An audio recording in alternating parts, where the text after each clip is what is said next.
Aux prémices d'une nouvelle phase, Louis et son père, Henri, traversent les rues encore endormies de leur nouveau quartier, la voiture remplie de boîtes et de souvenirs d'une vie antérieure. Le soleil pointait à peine à l'horizon, peignant le ciel de doux tons d'orange et de rose, symbolisant le début d'un nouveau chapitre dans leur vie.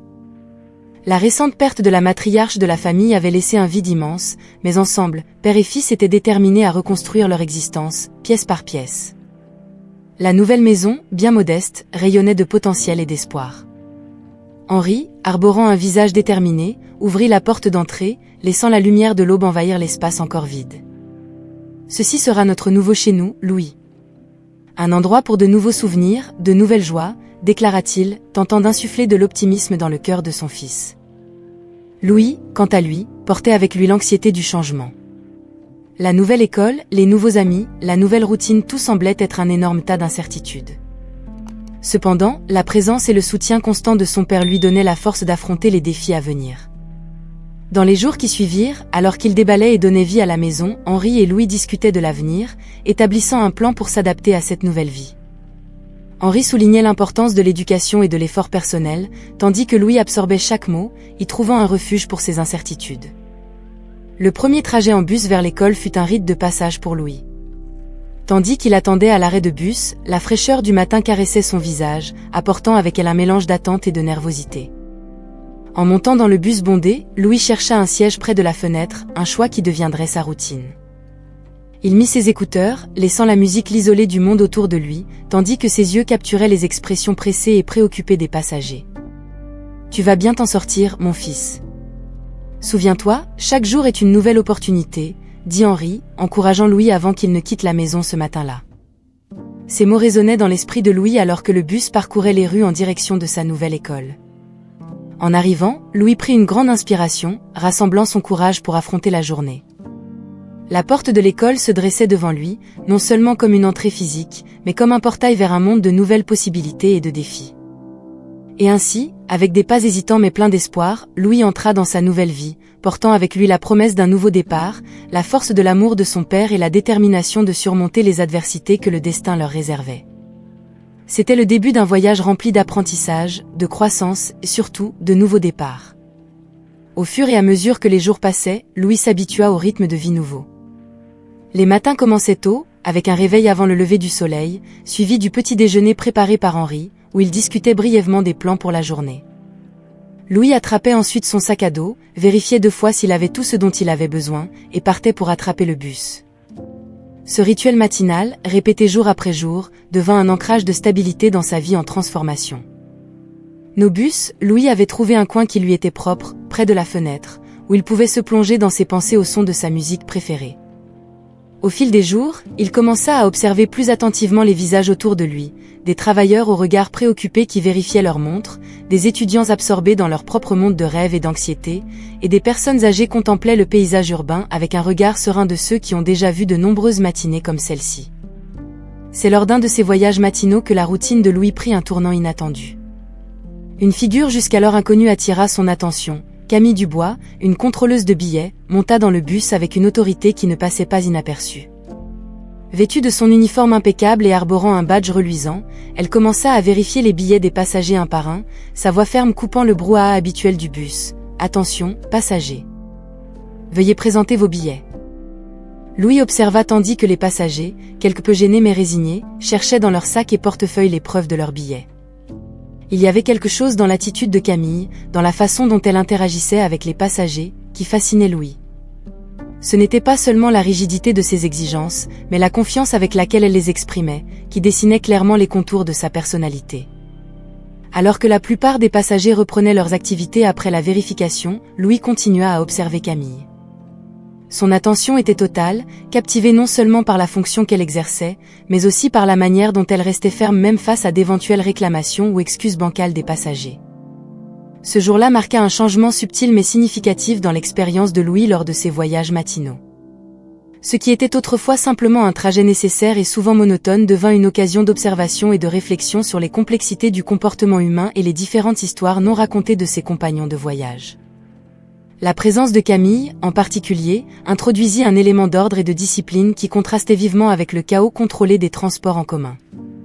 Et tandis que le bus poursuivait son chemin, laissant derrière lui les rues qui se réveillaient progressivement pour une nouvelle journée, Louis réfléchissait aux petites surprises que la vie. Dans une matinée qui semblait reproduire les précédentes, avec le soleil lançant ses premiers rayons sur la ville, Louis embarqua dans son bus habituel, trouvant du réconfort dans la familiarité de son siège près de la fenêtre. La musique dans ses écouteurs créait un refuge personnel, l'isolant du monde extérieur, tandis que ses yeux, déjà habitués, erraient sans attente sur les visages des passagers habituels. Cependant, la monotonie de cette matinée fut rompue lorsque Camille Dubois, la contrôleuse de billets, monta dans le bus. Sa présence, déjà connue de Louis, promettait la poursuite de la routine quotidienne de vérification des billets. Mais, contrairement aux autres matinées, un silence tendu s'installa lorsqu'elle s'approcha d'une passagère en particulier, Sophie Bernard. Sophie, une femme au look modeste, jusque-là ignorée des autres, fut invitée par Camille à présenter son billet. Avec un sourire gêné et une hésitation visible, Sophie admit ne pas avoir de billet. La confession douce, cependant, n'adoucit pas la détermination de Camille, dont la voix s'éleva, devenant le centre de l'attention de tout le bus. « Comment ça, vous n'avez pas de billet ? Alors, vous devez payer l'amende. » La situation a rapidement dégénéré. La fermeté de Camille, bien que faisant partie de sa fonction, semblait disproportionnée face à l'évidente honte et gêne de Sophie. « J'ai vraiment oublié mon portefeuille à la maison. Si j'avais de l'argent, j'aurais payé le billet sans hésiter, » expliqua Sophie, sa voix basse teintée d'un mélange de gêne et de désespoir. Louis, témoin de cette interaction, ressentit une inquiétude croissante. La musique dans ses écouteurs ne parvenait plus à le maintenir indifférent à ce qui se passait autour de lui. Il observa tandis que Sophie essayait, sans succès, de discuter avec Camille, qui restait inflexible, insistant sur l'application de l'amende. L'impasse entre les deux femmes créa une atmosphère de malaise palpable parmi les passagers, beaucoup détournant le regard, préférant l'indifférence à l'intervention. Cependant, pour Louis, la situation devenait insoutenable. Animé d'une compassion qui dépassait sa réserve habituelle, il se sentit obligé d'agir.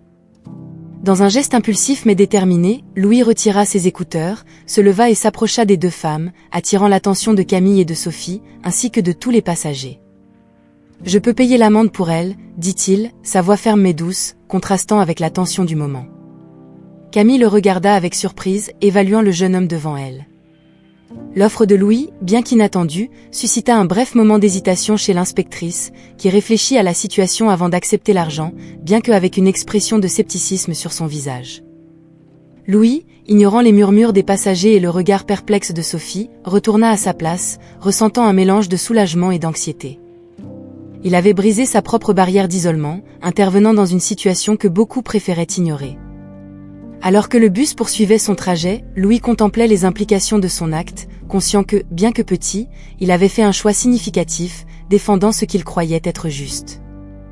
À ce moment décisif dans le bus, Louis, avec un courage surprenant, traversa l'espace qui le séparait de la situation tendue impliquant Sophie et Camille.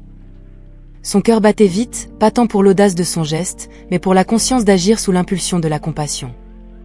En offrant de payer l'amende de Sophie, Louis défiait non seulement sa propre réserve naturelle, mais il initiait aussi un changement dans le cours habituel de sa journée, sans le savoir, de sa vie. Sophie le regarda, ses yeux reflétant un mélange de surprise et de gratitude. Elle tenta de protester, murmurant quelque chose à propos de ne pas pouvoir accepter, mais la détermination de Louis était palpable. « Ne vous en faites pas pour ça, » dit-il, remettant l'argent à Camille, qu'il accepta avec une expression oscillant entre la désapprobation et l'acceptation réticente. L'acte de Louis, simple mais profondément significatif, résonna dans l'atmosphère autrefois tendue du bus. Les passagers, autrefois absorbés par leurs propres préoccupations et indifférents à la situation, lançaient désormais des regards d'admiration et de surprise au jeune homme qui avait osé intervenir. Camille, après un bref moment d'hésitation, conclut la transaction et s'éloigna, permettant au bus de reprendre son trajet, maintenant sous un nouveau jour. Louis et Sophie échangèrent peu de mots après l'incident, mais le lien créé entre eux en ce bref instant était indéniable. « Merci, » dit Sophie, sa voix chargée d'émotion. « Il n'était pas nécessaire de faire ça. » Louis, un peu gêné, acquiesça simplement, mal à l'aise avec la reconnaissance, mais satisfait d'avoir fait ce qu'il fallait. En descendant du bus et en se dirigeant vers l'école, Louis réfléchissait à ce qui venait de se passer. Il ne recherchait ni reconnaissance ni gratitude, son geste était guidé uniquement par le désir d'aider quelqu'un dans une situation difficile. Cependant, ce qu'il ne pouvait pas anticiper, c'était comment ce simple acte de bonté déclencherait une série d'événements qui transformeraient de manière inattendue sa vie et celle de Sophie.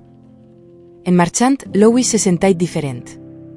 Ce n'était pas seulement le sentiment d'avoir fait quelque chose de bien, mais la compréhension que, même dans un monde plein d'indifférence et d'isolement, des connexions humaines authentiques étaient encore possibles. Il avait agi selon ses principes, et cela, d'une manière ou d'une autre, l'avait fait se sentir plus connecté au monde qui l'entourait. Ce jour-là, marqué par un geste spontané de bonté, serait rappelé à Louis non seulement comme un moment d'intervention, mais comme le début d'un voyage inattendu de découverte et de connexions humaines, prouvant que parfois, ce sont dans les actions les plus simples que résident les impacts les plus significatifs. Après l'incident dans le bus, Sophie Bernard n'arrivait pas à sortir Louis de ses pensées. Le geste inattendu de bonté du jeune homme avait touché son cœur d'une manière profonde, suscitant en elle le désir de rendre l'appareil d'une manière ou d'une autre. Sophie savait que de simples remerciements ne suffiraient pas à exprimer sa gratitude pour la générosité spontanée de Louis. Animée par ce besoin d'en faire plus, elle décida de découvrir qui était Louis au-delà de la brève rencontre qu'ils avaient eue. Avec peu d'informations pour commencer, Sophie se tourna vers l'école de Louis, en espérant que la description qu'elle avait du jeune homme et l'heure de l'incident dans le bus l'aiderait à l'identifier. Elle se présenta comme une femme d'affaires intéressée à soutenir les jeunes talents locaux, une demi-vérité qui dissimulait son objectif personnel. La direction de l'école, impressionnée par l'intérêt d'une femme d'affaires prospère, était plus que disposée à aider. Ainsi, à travers des conversations prudentes et discrètes, Sophie apprit non seulement le nom de Louis, mais aussi sa passion pour le basketball. Il était évident pour Sophie que Louis n'était pas seulement un étudiant ordinaire.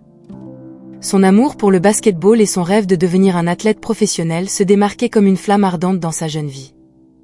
Cependant, ce rêve était confronté à des obstacles significatifs.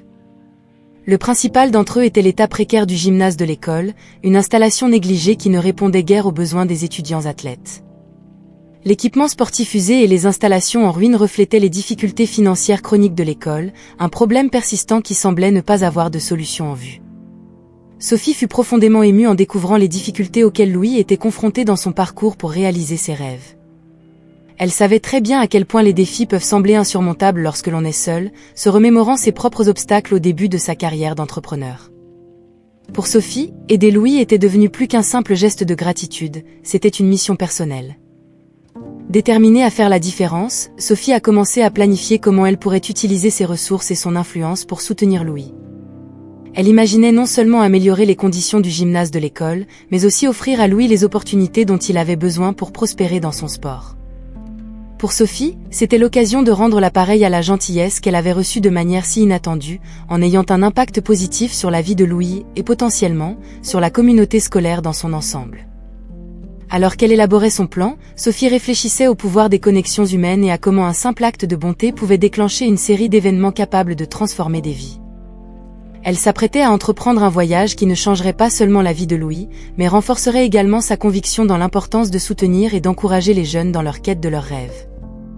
Sur le chemin de Louis vers son rêve de devenir un joueur de basket professionnel, chaque pas en avant était accompagné d'obstacles qui testaient sa résilience et sa détermination. Le gymnase de l'école, avec son sol usé, ses paniers rouillés et ses équipements qui semblaient plus être des reliques d'une époque révolue, était le théâtre quotidien de ses entraînements. Malgré ces conditions loin d'être idéales, Louis se consacrait avec une passion inébranlable, croyant que ses efforts et son talent seraient suffisants pour surmonter les barrières physiques de son environnement d'entraînement. Cependant, la réalité du gymnase en ruine commençait à peser sur Louis plus qu'il ne voulait l'admettre. Pendant les entraînements, il se surprenait souvent à imaginer à quoi ressemblerait la pratique dans un endroit approprié, où il n'aurait pas à s'inquiéter de la balle rebondissant de manière imprévisible sur le sol inégal ou du risque de se blesser en raison de l'équipement défectueux. Ses pensées étaient accompagnées d'un mélange de frustration et de découragement, des émotions que Louis luttait pour ne pas laisser dominer son esprit. Un après-midi, après un entraînement particulièrement difficile, où l'un des paniers improvisés céda sous le poids d'un jeu plus intense, Louis s'assit seul dans les gradins usés, contemplant le gymnase silencieux. Ce moment de réflexion fut interrompu par l'arrivée de son entraîneur, Monsieur Gérard, un homme qui voyait en Louis non seulement un talent prometteur, mais aussi l'incarnation de la passion pour le basket. « Louis, je sais que les conditions ici ne sont pas les meilleures », commença Monsieur Gérard, s'asseyant à côté de lui. Mais c'est votre détermination et votre dévouement qui définiront votre avenir, pas ce gymnase. Louis regarda son entraîneur, ses paroles allumant une flamme de détermination dans son cœur. Je sais, monsieur Gérard. C'est juste que parfois, c'est difficile d'imaginer réussir en s'entraînant ici, répondit Louis, sa voix portant une lueur de vulnérabilité. Louis, les grands athlètes viennent souvent de débuts modestes. Ce que vous avez ici, dit monsieur Gérard, pointant vers la poitrine de Louis, est ce qui compte vraiment. Continuez à travailler dur, gardez la foi, et les opportunités viendront. Les paroles de monsieur Gérard ravivèrent l'esprit compétitif de Louis.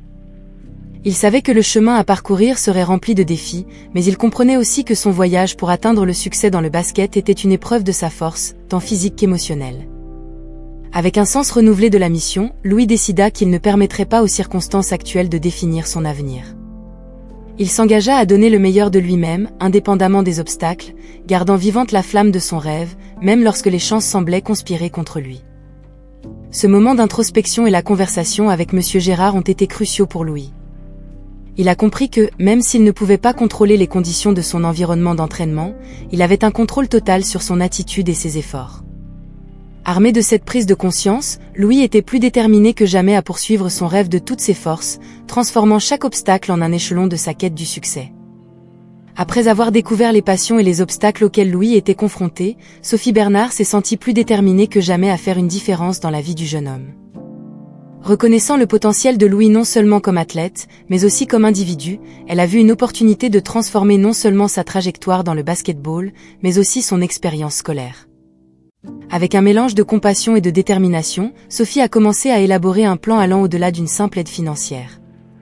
Sophie a passé plusieurs nuits blanches à réfléchir à la meilleure façon d'intervenir sans priver Louis de la leçon importante de persévérance et de travail acharné. Elle savait que la clé d'un impact durable était d'offrir à Louis les outils pour construire son propre succès.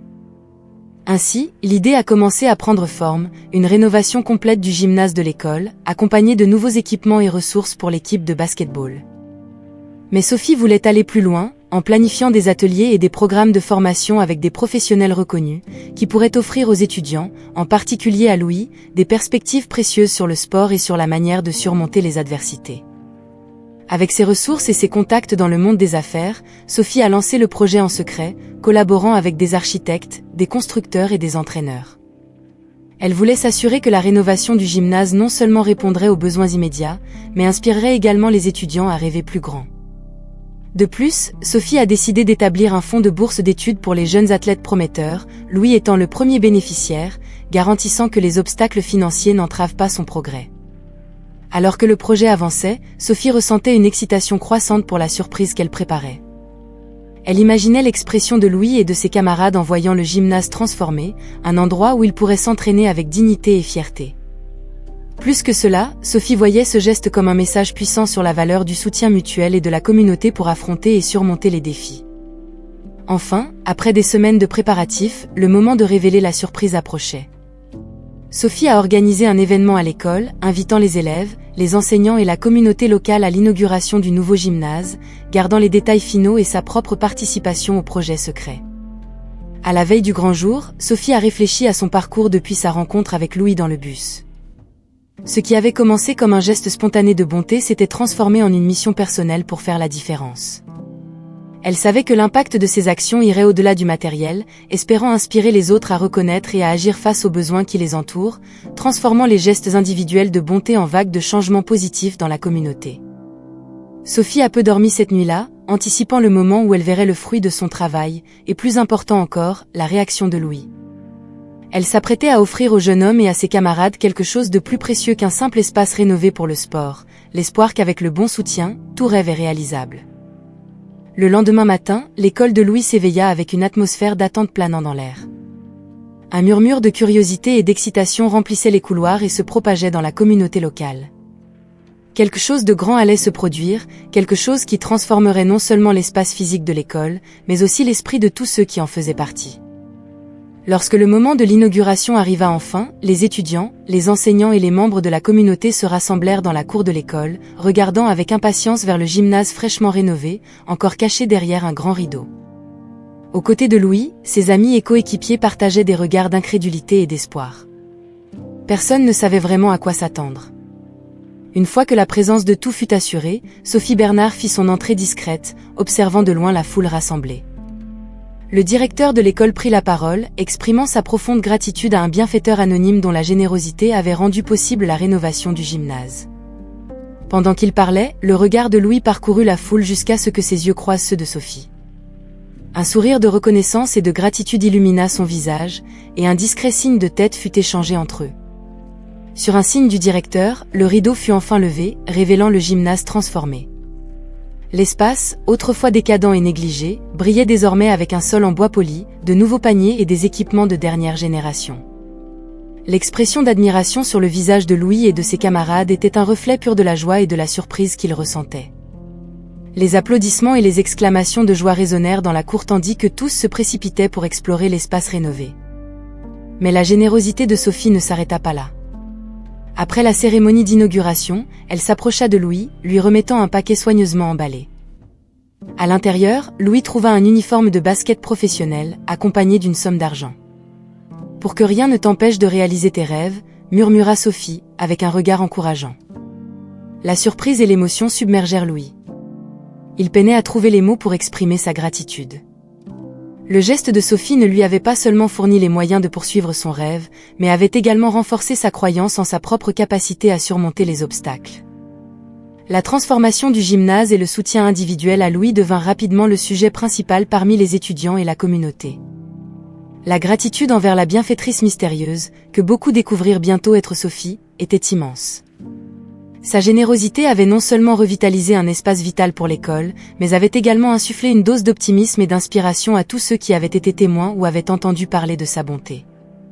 Ce jour resterait gravé dans la mémoire de tous comme un rappel de l'impact qu'un simple acte de générosité peut avoir, transformant des vies et unissant une communauté autour de valeurs partagées de soutien et d'espoir. Pour Louis, en particulier, ce fut un tournant, un moment qui marqua le début d'un nouveau chapitre dans sa quête pour devenir l'athlète et la personne qu'il aspirait à être. La transformation du gymnase de l'école et le soutien inattendu reçu par Louis avaient créé un murmure de positivité et de gratitude dans la communauté scolaire. Cependant, une rencontre fortuite lors de la cérémonie d'inauguration allait tisser un autre fil dans la toile d'événements qui avait commencé avec un simple acte de bonté dans le bus. Henri, qui avait suivi les changements dans la vie de son fils avec un mélange de fierté et d'admiration, se retrouva par hasard aux côtés de Sophie lors de la célébration. La conversation initiale, centrée sur les remerciements d'Henri pour la rénovation du gymnase et l'impact positif sur la vie de Louis, évolua rapidement vers un dialogue plus personnel et significatif. Il y avait une connexion palpable entre eux, une syntonie qui transcendait la gratitude et touchait quelque chose de plus profond. Sophie, émue par l'histoire de Louis et l'engagement d'Henri en tant que père célibataire, partagea un peu de son propre parcours, révélant les motivations derrière sa générosité. Henri, quant à lui, fut touché par la sincérité et la profondeur de Sophie, se sentant attiré non seulement par la femme qui avait aidé son fils, mais aussi par la personne qu'elle était. Dans les jours et les semaines suivants, ce qui avait commencé comme une rencontre fortuite s'épanouit en quelque chose de plus. Henri et Sophie se rencontrèrent plusieurs fois, initialement sous prétexte de discuter du soutien continu au programme sportif de l'école, mais ils réalisèrent rapidement que chaque rencontre était une opportunité d'explorer le lien croissant entre eux. Des conversations longues, le partage de rêves, des rires et des regards significatifs devinrent la nouvelle norme, alors qu'ils se confiaient sur leur vie, leurs espoirs et leurs craintes. Louis observait les changements chez son père avec un mélange de surprise et de joie. Il voyait Henri plus heureux, plus vivant, quelque chose qu'il n'avait pas vu depuis avant la mort de sa mère. La présence de Sophie dans leur vie apportait une nouvelle énergie, une lumière qui semblait combler les espaces vides laissés par la perte et la routine quotidienne. Bien qu'il fût encore jeune, Louis comprenait l'importance de cette nouvelle relation non seulement pour le bien-être émotionnel de son père, mais aussi pour la structure de sa petite famille. Voir Henri sourire davantage, parler des rencontres avec Sophie et même siffloter tout en préparant le dîner étaient de petits signes d'un bonheur qui avait été rare dans leur foyer. Sophie, quant à elle, fut accueillie dans le cœur de Louis non seulement comme la bienfaitrice qui avait transformé sa vie scolaire et sportive, mais aussi comme une personne apportant de la joie et de l'espoir à son père. La relation entre Henri et Sophie, bien qu'elle fût encore à ses débuts, promettait de nouveaux départs et possibilités. Ce chapitre dans la vie de Louis et Henri était marqué par l'espoir et la promesse de bonheur. L'amour qui commençait à fleurir entre Henri et Sophie était un rappel du pouvoir des rencontres du destin et de la façon dont, parfois, les moments les plus difficiles de la vie peuvent ouvrir la voie aux plus belles surprises. Pour Louis, voir son père retrouver le bonheur était un cadeau inattendu, un reflet de la chaîne d'événements déclenchés par sa propre bonté et sa compassion. Au fil des saisons, apportant avec elle la fraîcheur du printemps et la chaleur de l'été, la relation entre Henri et Sophie fleurissait avec une beauté comparable à celle des fleurs ornant les jardins de la ville. Ce qui avait commencé comme une rencontre fortuite, impulsée par la générosité envers un jeune athlète, avait évolué vers un lien profond, marqué par des conversations qui s'étiraient tard dans la nuit, des rires partagés et un soutien mutuel qui semblait inébranlable. Pour Louis, assister à l'épanouissement de cet amour était à la fois excitant et révélateur. Il voyait en Sophie une figure qui, sans chercher à remplacer sa mère, apportait un nouveau sens de complétude à la famille. Sa présence était une source de joie et de réconfort, non seulement pour Henri, mais aussi pour lui, qui avait trouvé en elle une amie et une confidente. La relation entre Henri et Sophie, cependant, ne se limitait pas aux moments de joie partagés, elle était également construite sur des décisions pratiques concernant l'avenir. Des conversations sur la possibilité de former une famille ensemble ont commencé à émerger naturellement, marquées par un sentiment d'espoir et la conscience des responsabilités que cette décision impliquerait. Pour Henri, l'idée de donner à Louis non seulement une figure maternelle, mais aussi la chance d'avoir une famille élargie, le remplissait d'un bonheur calme mais profond. Sophie, quant à elle, envisageait la perspective de construire une vie avec Henri et Louis avec un mélange d'enthousiasme et d'humilité. Elle était consciente de la place qu'elle occuperait dans leur vie, respectant les souvenirs du passé, mais aussi impatiente de créer de nouveaux souvenirs ensemble. La possibilité d'agrandir la famille, peut-être même avec l'arrivée d'un nouveau membre, était un sujet abordé avec tendresse et sérieux. Pendant ce temps, Louis se trouvait au cœur de ces développements excitants, qui influençaient à la fois sa vie personnelle et sa carrière sportive. Le soutien continu de Sophie, maintenant entrelacé avec l'amour qu'elle partageait avec son père, offrait à Louis un environnement stable et encourageant, essentiel à son épanouissement en tant qu'athlète et individu. La transformation du gymnase scolaire et l'attention portée à son développement sportif témoignaient de l'engagement de Sophie envers sa famille nouvellement formée. Dans ce contexte de changement et de nouveaux départs, Louis non seulement prospérait dans le basketball, atteignant de nouveaux sommets dans sa performance, mais il mûrissait également émotionnellement, renforcé par l'amour et la stabilité qui caractérisaient maintenant sa vie familiale. La relation entre Henri et Sophie, et la manière dont ils avaient choisi d'entrelacer leur vie avec la sienne, était un rappel constant du pouvoir de l'amour, de la générosité et de la famille, définis non seulement par des liens de sang, mais par l'engagement à se soutenir mutuellement dans les défis et les joies de la vie. Alors que l'automne approchait, apportant avec lui un manteau de feuilles dorées et un air de renouveau, la vie de Louis et de sa famille était sur le point d'être marquée par une célébration de l'amour et des réussites personnelles. Henri, animé par un sentiment profond et une certitude venant du cœur, décida de transformer son union avec Sophie en un engagement pour la vie. Dans un crépuscule peint de couleurs vibrantes, Henri s'agenouilla devant Sophie, lui offrant une bague et la promesse d'une vie partagée. La proposition, faite sous le regard attentif et ému de Louis, fut accueillie avec des larmes de joie par Sophie, qui, sans hésitation, dit et oui. La planification du mariage devint un projet commun pour la famille, une tâche qui unissait encore plus Henri, Sophie et Louis. Chaque détail était choisi avec soin, reflétant non seulement l'amour entre Henri et Sophie, mais aussi la nouvelle aventure qu'ils s'apprêtaient à entreprendre ensemble. Louis, participant activement aux préparatifs, se sentait impliqué dans un chapitre passionnant de l'histoire de sa famille, témoignant du pouvoir de l'amour pour transformer des vies. En parallèle des préparatifs du mariage, Louis continuait à se démarquer dans le basket, porté par un environnement de soutien et d'affection que Sophie avait contribué à renforcer. Son engagement dans le sport, désormais soutenu par des ressources et des installations d'entraînement rénovées, lui permettait d'atteindre de nouveaux sommets d'excellence. Louis commençait à être reconnu non seulement dans son école, mais aussi lors de compétitions régionales, symbolisant la réalisation de ses rêves et l'impact transformateur de Sophie sur son parcours. Le succès de Louis dans le basket devenait une source de fierté pour sa famille, surtout pour Henri et Sophie, qui y voyaient la concrétisation de leurs efforts conjoints pour offrir aux jeunes toutes les chances de réussite. Pour Louis, chaque victoire dans le sport était l'occasion de rendre la foi et l'investissement que Sophie et son père avaient placé en lui. Le mariage, célébré lors d'une cérémonie intime entourée par la nature, symbolisait non seulement l'union d'Henri et de Sophie, mais aussi le renforcement des liens familiaux qui les unissaient à Louis. C'était un jour de pure joie, marqué par des promesses de soutien mutuel et l'espoir d'un avenir radieux ensemble. La célébration était un rappel vivant de la manière dont leur vie avait changé depuis la rencontre fortuite entre Louis et Sophie dans le bus, un témoignage du pouvoir des gestes de bonté et d'amour pour créer une réalité nouvelle et meilleure. Ainsi, tandis qu'Henri et Sophie commençaient officiellement leur vie ensemble et que Louis continuait à briller dans le basket, la famille goûtait à la douce réalisation de ses rêves et aspirations. L'impact positif de Sophie dans la vie de Louis et d'Henri avait tissé un réseau d'amour, de soutien et de réussite qui les enveloppait, promettant des jours encore plus heureux et épanouis à l'horizon. Le mariage d'Henri et de Sophie était un jalon, non seulement comme la célébration de leur amour, mais aussi comme le début d'une nouvelle phase dans la vie de Louis.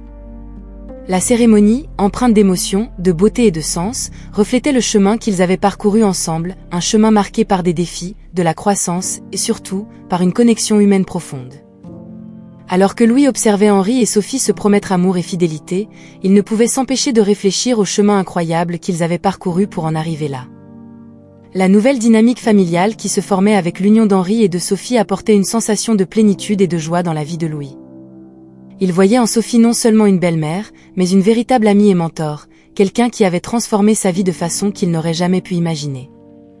L'amour et le soutien inconditionnel qui coulait librement entre les trois créaient un environnement où Louis pouvait s'épanouir, tant sur le plan personnel que dans sa carrière de basketteur. Dans les jours et les mois qui ont suivi le mariage, Louis continuait à atteindre de nouveaux sommets dans sa carrière sportive, stimulé par la stabilité et l'encouragement de sa famille élargie. Ses victoires dans le basket devenaient plus douces, sachant qu'il avait l'amour et le soutien d'Henri et de Sophie derrière lui. Chaque match, chaque compétition, était une occasion pour lui de témoigner sa gratitude et de rendre la foi qu'ils avaient placée en lui. Pour Louis, l'union de Henri et Sophie n'a pas seulement propulsé son succès dans le sport, mais a également ouvert de nouvelles opportunités de croissance personnelle et académique. Avec Sophie à ses côtés, Henri a trouvé de nouvelles façons de soutenir les ambitions de Louis, en veillant à ce qu'il ait accès à tous les outils nécessaires pour construire un avenir brillant. Ensemble, ils formaient une équipe imbattable, affrontant les défis de la vie avec une force renouvelée et un sens partagé du but. En réfléchissant à la transformation dans sa vie, Louis a réalisé à quel point ce geste de bonté dans le bus était crucial, un moment qui semblait si petit à l'époque, mais qui a déclenché une série d'événements extraordinaires. Il a compris que la vraie richesse ne se trouvait pas dans les réalisations matérielles, mais dans les liens d'amour, de respect et de soutien mutuel qu'ils avaient construits ensemble. La famille que Louis avait maintenant, unie non seulement par le mariage de Henri et Sophie, mais aussi par la toile d'expériences partagées, était un témoignage du pouvoir transformateur de la compassion et de la générosité. En envisageant l'avenir, Louis se sentait extrêmement reconnaissant pour le voyage qu'il avait parcouru aux côtés de Henri et Sophie. Il était impatient de découvrir ce que demain apporterait, convaincu que, quels que soient les défis auxquels ils seraient confrontés, ils les surmonteraient ensemble, en tant que famille. Le mariage et tout ce qui suivrait représentaient non seulement la continuation de leur histoire commune, mais aussi la promesse de nouvelles aventures, de réalisations et de moments de joie partagés. Et au milieu de tout cela, Louis savait que l'amour, le respect et le soutien qui définissaient sa famille seraient les phares de sa route, éclairant le chemin à suivre.